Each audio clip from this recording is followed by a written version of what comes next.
people have always been raving one way or another, going back to the Druids. So it's when the drugs are actually, the gangsters smell the money, Yeah.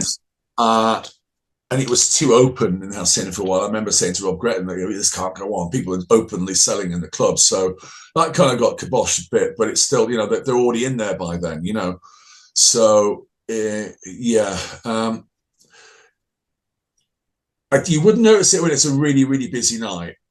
It's only sometimes it would be a little bit, you'd be a little bit nervous getting there early and leaving at the end of the night. As a DJ, you get pushed around sometimes by guys, just showing them, just proving that they own the place, not you, kind of thing. Not that that it's their place. But that happened to me a couple of times. But I mean, yeah, I only saw a little bit of like argy bargy, as you call it, and that was the one guy wheeling around a chair, and it was early on a Saturday night, or I think it was.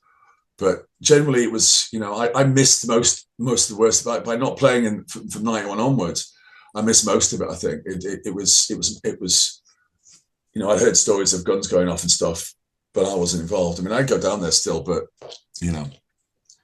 wasn't in there all the time like I was before. There was the sad story of that young girl died after taking ecstasy as well, wasn't there? Yeah, it was awful. Yeah. But it's just really, really sad. I mean,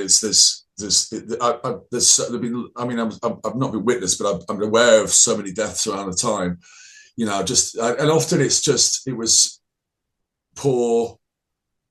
I mean, poor security. Often they just throw people out into the street. That wasn't the case with Claire, I know, but I know of incidents where some of these, I mean, you had this thing when I was 16, what lads did would go and, or they go and prove themselves by drinking 18 pints and then throwing up, This generation decided to buy 2 wraps of Whiz and 10 pills and do them all at the same time.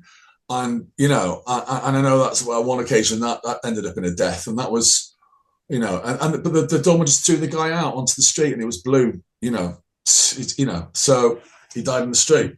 That wasn't Hacienda. That was somewhere. I won't name names. That was another venue in the northwest. But yeah, it's not a good period. I mean, now I think we still get situations, obviously, with bad batches of stuff, and it's really the government should actually grab the bull by the horns and actually make sure everybody can get their drugs tested. Yeah, because they're going to take them anyway. So it's wrong not to look after your kids, basically.